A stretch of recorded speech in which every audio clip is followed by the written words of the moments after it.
Hello student, I have got the material physical chemistry in BSc second year. हम जैसे कल पढ़े थे थर्मोडायनेमिक के मतलब थर्मोडायनेमिक सिस्टम के बारे में। आज हम पढ़ रहे हैं थर्मोडायनेमिक प्रोसेस के बारे में। क्या होता है थर्मोडायनेमिक प्रोसेस, चलिए देखते हैं। जैसे कि थर्मोडायनेमिक प्रोसेस जो है, यानी कि ये इसको हम बोल सकते हैं उष्मागतिकी प्रकार। इसको क्या बोल सकते हैं? उष्मागतिकी प्रकार। अब देखिए उष्मागतिकी प्रकार क्या है। जैसे कि ये आप ले लो, जैसे कि ये उष्मागतिकी प्रकार क्या है। इसको उस मतलब थर्मोडायनेमिक प्रोसेस को उष्मागतिक प्रक्रम हुआ, यानी कि प्रोसेस को प्रक्रम हुआ ये। अब देखिए ये इसमें होता क्या है। जैसे कि इसको हम बोल सकते हैं इस प्रकार से, the changes of a system from a one state and another state is known as thermodynamic process. यहाँ पे एक बार देख लो आप। The changes of a system from a one state and another state is known as thermodynamic process. फिर से एक बार देख लो। The changes of a system from a one state and another state is known as thermodynamic process. अब कहने का मतलब, अब देखो आप अच्छे से सुन लो इसको। जैसे कोई सिस्टम है, आप सिस्टम किसे कहते हैं? जिस पे हम स्टडी करते हैं। सपोज यहाँ पे आप देख लो, मैं आपको समझा देता हूँ कि जैसे कि ये एक बीकर लिया। जैसे कि पिछले लेक्चर में मैं समझाया था कि सिस्टम क्या होता है। यूनिवर्स का वह पार्ट जिस पे हम स्टडी करते हैं। जैसे कि ये गिलास है, ये क्या है? गिलास है। गिलास में वाटर है। हम इस गिलास पे स्टडी कर रहे हैं, हमको पता नहीं है क्या है इसके अंदर। हम इस गिलास पे स्टडी कर रहे हैं, तो गिलास को हम सिस्टम मानते हैं और जो बच गया उसको सराउंडिंग मानते हैं। और ये सिस्टम और सराउंडिंग को सेपरेट करने वाला लाइन, ये सिस्टम और सराउंडिंग को सेपरेट करने वाला जो लाइन होता है उसको बाउंड्री कहते हैं। वो रियल भी होता है और इमेजिनरी भी होता है। लेकिन सिस्टम और सराउंडिंग जो होता है वो रियल होता है। जैसे कि ये गिलास को, जैसे आप एक बार हिंदी में देख लो। जैसे कि आप इंग्लिश में देखें, the changes of a system from one state and another state is known as thermodynamic process. अब एक बार देख लो, आप अच्छे से समझ लो। आप इस वीडियो को पूरे लास्ट तक बने रहिए बिना स्किप किए, आप अच्छे से समझ जाओगे। जैसे कोई सिस्टम है, क्या है? सिस्टम। हम सिस्टम समझ गए। अब क्या होता है, जैसे कोई सिस्टम है, उसको एक स्टेट से दूसरे स्टेट में लेकर जा रहे हैं। एक स्टेट से दूसरे स्टेट से लेके जा रहे हैं, उसमें क्या चेंजेस होगी। यानी कि वो जो सिस्टम है जिस पे हम स्टडी कर रहे हैं, तो आपको पता है सिस्टम किसे कहते हैं? जिस पे यूनिवर्स का वह पार्ट हम जिस पे स्टडी करते हैं उसको हम सिस्टम कहते हैं। ठीक। उसको एक स्टेट से दूसरे स्टेट में ले जाके, मतलब एक स्टेट से दूसरे स्टेट में लेकर जा रहे हैं, तो उसमें क्या चेंजेस होगी, उसमें क्या चेंज होगी, यानी कि उसमें क्या चेंज होगी, उसे हम थर्मोडायनामिक प्रोसेस कहते हैं। उसी को हम थर्मोडायनामिक प्रोसेस कहते हैं। अब यहाँ पे देख लो आप, मतलब थोड़ा सा समझाता हूँ। लेट सपोज, जैसे यहाँ पे आप समझो। अब देखिए, ये हम दो सिलेंडर लिए। क्या लिए? दो सिलेंडर। ये सिलेंडर, ये दोनों सिलेंडर ले लिए हम। अब देखिए इस सिलेंडर में क्या कर रहे हैं। ये सिलेंडर है, ठीक। ये क्या है? सिलेंडर है। इसमें हम गैस भर रखे हैं। इसमें दोनों सिलेंडर में क्या मतलब कि गैस भर रखे हैं। अब देखिए पहला सिलेंडर, इसमें गैस भर रखे हैं। ये सिलेंडर में गैस भर रखे हैं। अब देखिए इसका प्रेशर, प्रेशर पी है। ये सिलेंडर है, इसमें गैस भर रखे हैं, इसका प्रेशर पी है। क्या है? अगर इसके अंदर का प्रेशर पी है, अगर प्रेशर पी है इंक्रीज हो जाए, तो यानी इसमें क्या होगा? इंक्रीज हो जाए तो उसमें लिखेंगे डी। अगर ये गैस, गैस के अंदर ये गैस है, ठीक। इसके ये सिलेंडर के अंदर ये गैस है। ये गैस के अंदर का प्रेशर को हम पी मानते हैं। क्या? पी। अगर पी थोड़ा सा बढ़ जाए, उसका प्रेशर बढ़ जाए, मतलब कि इसमें क्या होगा? अगर गैस के अंदर का प्रेशर का पी अगर थोड़ा बढ़ जाए, तो उसको हम क्या लिखते हैं? डी लिखते हैं। डी। डी। डी का मतलब होता है ये थोड़ा सा बढ़ना। जैसे कि डेल, डेल का जो होता है, डेल अगर पी से लगता है मतलब ज़्यादा बढ़ना। और डी का मतलब, जैसे कि डी कहीं पे लिखा हुआ डी और पी, इसका मतलब समझ लो कि अब थोड़ा सा बढ़ा हुआ है। अगर डी और टी लिखा हुआ है यानी कि थोड़ा सा टेम्परेचर बढ़ा, लेकिन डी और टी लिखा हुआ है पी, तो यानी थोड़ा सा प्रेशर बढ़ चुका है। आप इस प्रकार से समझ सकते हो। अब देखिए ये आप समझ गए। अब आगे देखते हैं। अब इसमें ये देखो, कि जैसे ये पिस्टन है। क्या है? पिस्टन है। अगर इसको एक स्टेट से दूसरे स्टेट में लेके जा रहे हैं, एक स्टेट से जब इसमें दूसरी स्टेट में लेके जा रहे हैं, सिस्टम को एक स्टेट से दूसरी स्टेट में लेके जा रहे हैं, इसका प्रेशर क्या हुआ यहाँ पे, प्रेशर इसका बढ़ा, इसका प्रेशर बढ़ गया। इसका प्रेशर कितना बढ़ा, अब देखिए इसका प्रेशर हम क्या था, इसका प्रेशर था पी, क्या इसका प्रेशर था पी, लेकिन इसका प्रेशर इस तरह का मतलब मान लो कि थोड़ा सा प्रेशर बढ़ा था। उस प्रेशर के बढ़ने के क्रम को, यानी कि हम इसको मान लो ये इनिशियल स्टेट आप समझ लो और ये फाइनल स्टेट समझ लो, इस प्रकार से। ठीक, अब देखिए जब इस सिस्टम को यहाँ पे आके लेके जा रहे हैं तो इसमें चेंजेस हो रही है। ये सिस्टम को यहाँ से यहाँ इसमें लेके जा रहे हैं तो इसमें चेंजेस हो रही है। क्या चेंजेस हो रही है, इसका प्रेशर थोड़ा सा बढ़ रहा है, इसका प्रेशर बढ़ रहा है, यानी कि तो हम जब प्रेशर इसका बढ़ रहा है थोड़ा सा, तो हम इस प्रकार से लिख सकते हैं P plus D B D P. D क्यों लिखें, डी पी प्रेशर को मतलब कि दिखा रहा है, और डी दिखा रहा है ये कि ये कितना बढ़ा, ये थोड़ा सा बढ़ा, कितना बढ़ा, थोड़ा सा बढ़ा। अब ये इस प्रकार से देख लो, ये थोड़ा सा बढ़ा, ये इस प्रकार से दिखा रहा। अब देखो यहाँ पे इसका वॉल्यूम था एक्स, यहाँ पे था मतलब कि यहाँ पे पिस्टन क्या है, एक्स था, यहाँ पे यहाँ वॉल्यूम जब प्रेशर बढ़ा तो वॉल्यूम बढ़ गया, यहाँ पे पिस्टन, यहाँ पे हो गया x1 यहाँ पे, इस प्रकार से। अब देख लो, अब इस प्रकार से आप समझो सिस्टम को, यानी सिस्टम का एक स्टेज से, यानी कि पहला स्टेज ए स्टेज से दूसरा स्टेज में चेंजेस होता है तो इसी को हम थर्मोडायनेमिक प्रोसेस कहते हैं। इसी को क्या कहते हैं, थर्मोडायनेमिक प्रोसेस कहते हैं। फिर से एक बार सुन लो, सिस्टम का एक स्टेज से दूसरे स्टेज में चेंजेस होता है तो इसी को हम थर्मोडायनामिक प्रोसेस कहते हैं। जिस प्रकार से आपको समझाया अभी, आप एक बार समझ लो इंग्लिश में, the changes of a system from one state and another state is known as thermodynamic process. अब चलिए आगे देखते हैं। अब देखिए थर्मोडायनेमिक प्रोसेस में जैसे आइसोथर्मल प्रोसेस, क्या आइसोथर्मल प्रोसेस।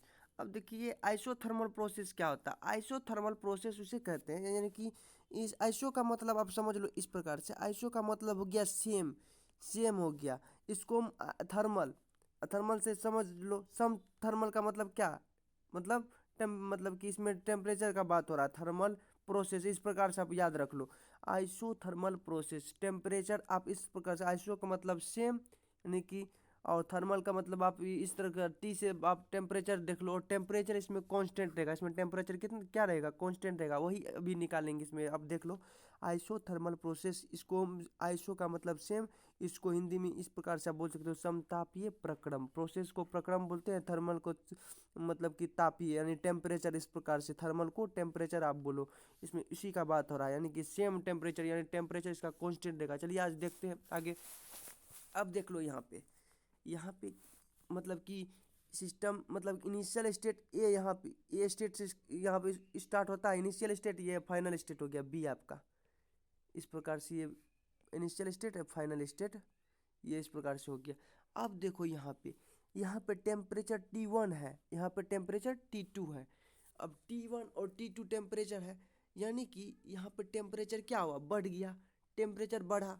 टेम्परेचर बढ़ने को हम क्या कहते हैं, जैसे ज़्यादा बढ़ गया तो उसमें डेल लगाते हैं, डी, यानी कि ज़्यादा बढ़ा यहाँ पे। अब देखो यहाँ पे आप इस प्रकार से लिख सकते हो, यहाँ पे इसका एक फॉर्मूला आप देख लो, यानी कि डेल डेल टी बराबर, इस प्रकार से आप लिख सकते हो, डेल टी बराबर, मतलब कि डेल टी बराबर आप इस प्रकार से, final state, final final minus initial,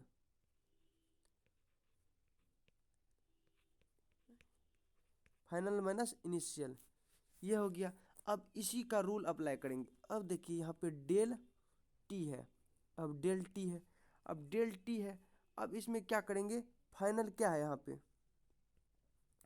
यहाँ पे फाइनल है हमारा T2, ये फाइनल स्टेट हुआ। बी यानी कि इनिशियल स्टेट हुआ ए हुआ हमारा इनिशियल स्टेट, ए क्या हमारा इनिशियल स्टेट ए हुआ, और फाइनल स्टेट बी हुआ। यहाँ पे final state minus initial state बोल रहा है, तो फाइनल स्टेट क्या है मेरा, T2 minus T1, T1 T2 minus T1, तो हमारा T2 माइनस T1 होगा तो कितना निकलेगा? जब T2 माइनस T1 हुआ तो हमारा निकल गया जीरो। क्या हुआ? टेम्परेचर कितना निकला? जीरो। अब देखो यहाँ पे टेम्परेचर क्या निकला? टेम्परेचर यहाँ पे जीरो निकला। तो जब टेम्परेचर जीरो निकला तो हम इसको बोल सकते हैं कि मतलब कि आइसोथर्मल प्रोसेस में टेम्परेचर कांस्टेंट मतलब टेम्परेचर कांस्टेंट रहता है, यानी कि टेम्परेचर जीरो निकला आइसोथर्मल प्रोसेस में। इसमें चेंज इन टेम्परेचर क्या होगा? इसमें चेंज इन टेम्परेचर क्या होगा? इसमें टेम्परेचर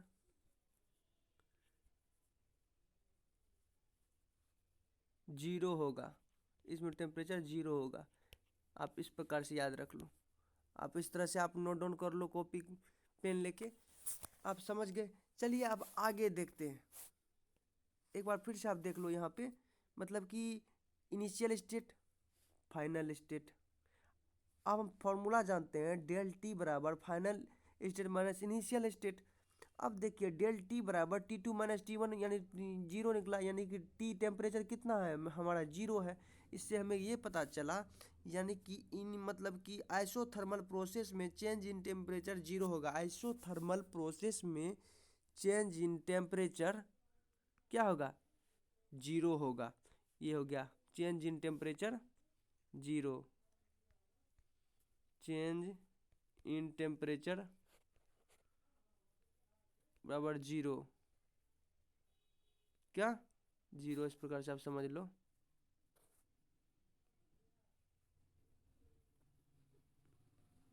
हाँ, चलिए आगे देखते हैं। अब देखिए आइसोबेरिक प्रोसेस क्या होता है? आइसोबेरिक, इसी में सब चीज़ छुपा हुआ है। अब देखो आइसो का मतलब आप समझ चुके हैं कि सेम होता है, सेम मतलब सम। आप इस प्रकार से, बेरिक मतलब दाबिए, बेरिक मतलब दाबिए, प्रोसेस का मतलब प्रक्रम, ये इस प्रकार से दाबिए। ये हो गया आपका बेरिक में मतलब दाबिए। आइसो का मतलब सम, आप इस प्रकार से देख लो, सम दाबिए प्रक्रम, यानी आइसोबेरिक प्रोसेस। आइसोबेरिक प्रोसेस क्या होता है? आइसोबेरिक प्रोसेस में उसी प्रकार से सेम होगा। अब देखिए हम सबसे पहले ये देखते हैं प्रेशर को किस में ना मापते हैं। प्रेशर को हम बार यूनिट। अब देखिए यूनिट क्या होता है? प्रेशर, यानी कि बार यूनिट होता है किसका? प्रेशर का। अब एक बार यहाँ पे थोड़ा सा देख लो, बार यूनिट होता है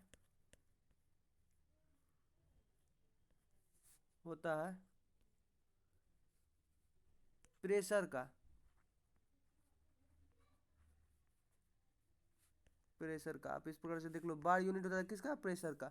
अब यहाँ पे देखो आप, जैसे कि आप समझ चुके हैं, ये हो गया आपका इनिशियल स्टेट। इसको हम बोलेंगे इनिशियल स्टेट। इसको बोलेंगे फाइनल स्टेट। क्या? Final state. अब देखो आप यहाँ पे इनिशियल स्टेट, ये फाइनल स्टेट, यानी इनिशियल स्टेट आपका ये हो गया, फाइनल स्टेट ये हो गया। यानी कि इसमें भी देखो आप इस प्रकार से, इसको आप इस प्रकार से आप प्रूव कर सकते हो। इसमें प्रेशर कांस्टेंट रहेगा, इसमें हमारा क्या रहेगा? आइसोबेरिक प्रोसेस में हमारा प्रेशर क्या होगा? कांस्टेंट होगा। चलिए देखते हैं किस प्रकार से। सेम वही रूल नियम लगाना है इसमें भी। आप डेल पी बराबर, अब जानते हो इसमें क्या होगा?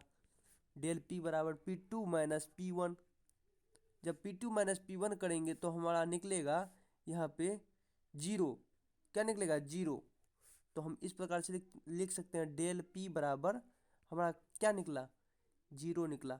डेल पी बराबर जब जीरो निकला तो इसको हम इस प्रकार से भी बोल सकते हैं, यानी कि डेल डेल पी बराबर जीरो हमारा निकल चुका है। P1 बराबर P2। अब देखो आइसोबैरिक प्रोसेस में प्रेशर क्या हो गया? कांस्टेंट। प्रेशर को क्यों कांस्टेंट हुआ? यानी कि प्रेशर यहाँ डेल पी बराबर हमारा जीरो निकला।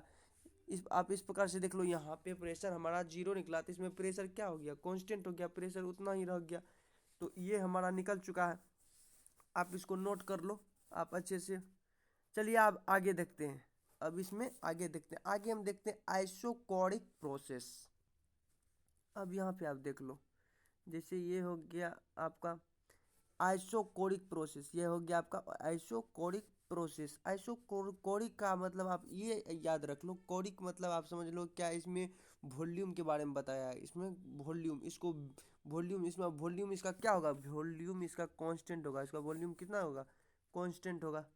आप ये याद रखो, वॉल्यूम इसका कांस्टेंट रहेगा। आइसो मतलब सेम, सम आयतनी प्रक्रम।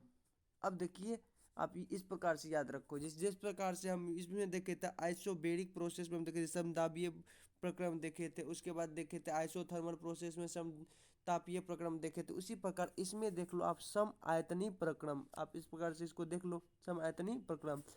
अब देखियो हम यहाँ पे हम बना रहे हैं, अब देख लो आप यहाँ पे मैं बना रहा हूँ, जैसे कि ये हो गया आपका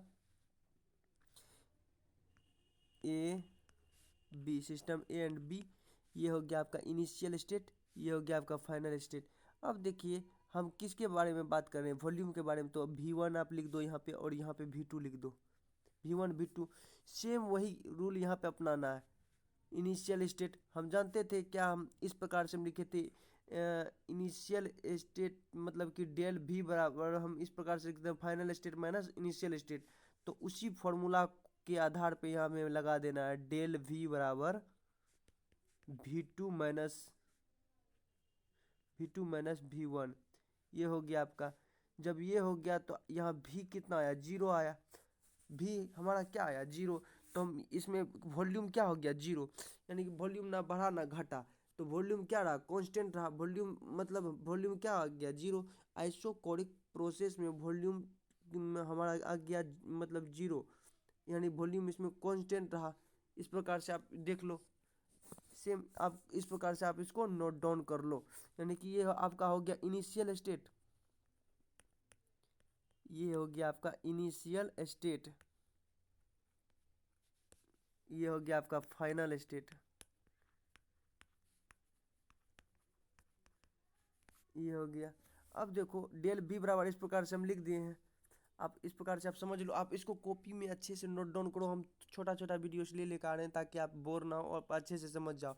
आज के वीडियो में बस हम 3 प्रोसेस के बारे में बताए हैं, और मतलब कि नेक्स्ट वीडियो में मैं एडियाबेटिक प्रोसेस के बारे में बताऊंगा, रुद्धोष्म प्रक्रम। इसमें हीट क्यू मतलब कि हीट को हम क्यू से मतलब कि डिनोटेट करते हैं, इसका हीट इसमें कांस्टेंट रहेगा। अब मतलब मैं नेक्स्ट वीडियो में मैं एडियाबेटिक प्रोसेस लाऊंगा, यानी रुद्धोष्म प्रक्रम लाऊंगा। अब मैं एक बार रिवाइज करा देता हूँ तीनों प्रोसेस के बारे में। अब देखिए इसको इसमें एक बार रिवाइज करा देता हूँ, जैसे कि थर्मोडायनेमिक प्रोसेस में आप देखे थे क्या यहाँ पे आइसोथर्मल प्रोसेस, आइसोथर्मल प्रोसेस में टेम्परेचर हमारा कांस्टेंट रहेगा। इसमें आइसो का मतलब सेम हो गया, थर्मल का मतलब समतापीय हो गया, यानी कि सम सम हो गया आइसो, और थर्मल का मतलब हो गया तापीय, प्रोसेस का मतलब प्रक्रम हो गया यहाँ पे, और टेम्परेचर यहाँ पे कांस्टेंट रहा, मेरा टेम्परेचर क्या रहा कांस्टेंट रहा। ये ए हो गया आपका इनिशियल स्टेट और ये बी हो गया आपका फाइनल स्टेट। हम जानते हैं डेल टी बराबर फाइनल स्टेट, मतलब ये हो गया फॉर्मूला डेल टी बराबर final state minus initial state. इसमें देखिए डेल टी बराबर T2 माइनस T1 किए तो 0 आया, यहाँ टेम्परेचर कांस्टेंट था, जो टेम्परेचर जब टी हमारा 0 आया तो इससे हमें ये पता चला, यानी कि आइसोथर्मल प्रोसेस में change in temperature 0, change in temperature 0, इसमें टेम्परेचर कितना होगा 0 होगा, इसमें टेम्परेचर 0, क्योंकि 0 हमारा निकल चुका है टेम्परेचर यहाँ पे। अब देखिए आगे देखते हैं, आगे अब देख लेते हैं, आगे हम देखते हैं आइसोबेरिक प्रोसेस में। आइसोबेरिक प्रोसेस का मतलब हो गया, आइसो मतलब सम, बेरिक मतलब दाबी, प्रोसेस का मतलब प्रक्रम, यानी कि आइसोबेरिक प्रोसेस में प्रेशर हमारा क्या रहा कांस्टेंट रहा। और ए हो गया हमारा इनिशियल स्टेट, बी हो गया फाइनल स्टेट। अब इस प्रकार से देख लो, अब देखो इस प्रकार से आप देख लो, अब डेल पी बराबर हम फॉर्मूला, जैसे कि डेल टी बराबर उसमें फॉर्मूला देखे थे final state minus initial state. अब देखो डेल पी बराबर यहाँ पे ये पी टू हो गया मेरा फाइनल स्टेट और पी वन हो गया initial state, P two minus P one, इस प्रकार से पी हमारा 0 आ गया, डेल पी बराबर हमारा आ गया 0, डेल पी बराबर हमारा क्या आ गया 0। तो हमारा जेड इसको हम इस प्रकार से लिख सकते हैं, चूँकि P one into P one equal P two, इस प्रकार से लिख सकते हैं, क्योंकि पी वन पी टू बराबर हो गया है। क्यों क्यों बराबर होगा, क्योंकि इसका मान 0 निकला, इसलिए चूँकि P1 बराबर P2 0, मतलब चूँकि P1 इक्वल P2, यानी कि P1 और P2 दोनों एक दूसरे का बराबर हो गया। क्यों बराबर हुआ, क्योंकि ये दोनों का मतलब कि जो होता है, मतलब कि इसमें क्या इसका मतलब कि दाब नहीं बढ़ा ना घटा, इसलिए इसमें जब 0 आ गया तो इसको हम इस प्रकार से बोल सकते हैं, इसका प्रेशर कांस्टेंट हो रहा, तो यानी कि प्रेशर इसका 0 आया तो इसलिए प्रेशर कांस्टेंट रहा। इसलिए चूंकि P1 बराबर, इसलिए इसमें इस प्रकार से लिख दिए P1 जितना P1 होगा उतना ही P2 होगा। क्यों? क्योंकि दोनों क्या है, जीरो, दोनों जीरो है। इस प्रकार से आप याद रख लो। अब आगे देखते हैं। आगे आइसोबैरिक प्रोसेस में आइसोबैरिक प्रोसेस देख चुके हैं यहाँ पे। अब आइसोकोरिक प्रोसेस में आप देख लो। यहाँ पे आइसोकोरिक प्रोसेस में, जैसे कि आइसोकोरिक प्रोसेस में यहाँ पे कोरिक मतलब आप आयतन रख लो, यानी कि सम आयतनी प्रक्रम। अब देखो, ये हो गया हमारा इनिशियल स्टेट, ये हमारा इनिशियल स्टेट हो गया, ये हमारा फाइनल स्टेट हो गया। हम किसके बारे में, वॉल्यूम के बारे में बात कर रहे हैं, तो हम डेल V बराबर लिख देते हैं V2 माइनस V1। V2 हो गया हमारा इनिशियल स्टेट, नहीं फाइनल स्टेट, ये हमारा हो गया फाइनल स्टेट। इस तरह याद रख लो, और फाइनल स्टेट याद रख लो इस प्रकार से। और ये हो गया हमारा इनिशियल स्टेट। अब इस प्रकार से आप याद कर लो एक बार, final state minus initial state, जैसे कि उसी प्रकार से जिस प्रकार से फॉर्मूला लगा चुके हैं। अब देखो, ये दोनों का माइनस हो गया, तो हमारा V2 माइनस V1 हुआ, तो V हमारा क्या निकला, जीरो। जब वॉल्यूम जीरो निकला तो हम बोल सकते हैं V1 बराबर V2, V1 बराबर V2, क्योंकि V1 भी जीरो है, V2 भी जीरो है, इसलिए हम इसका वॉल्यूम क्या निकला, वॉल्यूम क्या था यहाँ पे, वॉल्यूम इसका कांस्टेंट था। वॉल्यूम क्या था यहाँ पे, कांस्टेंट था। वॉल्यूम यहाँ पे जीरो निकला था, यहाँ पे हमारा वॉल्यूम डेल V बराबर जीरो निकला था यहाँ पे। ये हो गया आइसोकोरिक प्रोसेस। कल के नेक्स्ट वीडियो में हम देखेंगे कि एडियाबैटिक प्रोसेस के बारे में, यानी रुद्धोष्म प्रक्रम के बारे में। आज का वीडियो को हम यहीं समाप्त करते हैं। अगर ये वीडियो आपको अच्छा लगा तो लाइक करें, सब्सक्राइब करें, ताकि अगली वीडियो का नोटिफिकेशन आपके मोबाइल में जल्द से जल्द आए। आप BSc सेकेंड ईयर का अच्छे से तैयारी करो, और BSc फर्स्ट ईयर के लिए भी वीडियो मैं लाने वाला हूँ। और मैं बहुत जल्द, यानी कि बिहार बोर्ड के लिए 12th क्लास का, मतलब कि VBI क्वेश्चन सॉल्यूशन, मतलब कि ऑब्जेक्टिव में डालने वाला हूँ। आपको मतलब कि अगर शेयर करना है ये वीडियो, मदद करना है एक दूसरे से, आपको पावर बूस्टिंग के नाम से, मतलब कि वो रहेगा आपको, मतलब कि चैप्टर बाय चैप्टर ऑब्जेक्टिव रहेगा, आपको याद करना है, मतलब कि जो 12th क्लास के स्टूडेंट है आगे शेयर करना है आपको।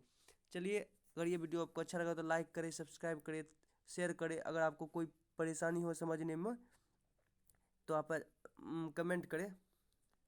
अगले वीडियो में हम फिर मिलेंगे। आप सब्सक्राइब कर ले, ताकि अगले वीडियो का नोटिफिकेशन आपके मोबाइल में जल्द से जल्द आए, और फिर से आप नोट अच्छे से तैयारी कर सको। चलिए, आज के लिए यहीं तक समाप्त करते हैं। फिर मिलेंगे अगले वीडियो में। थैंक यू, धन्यवाद।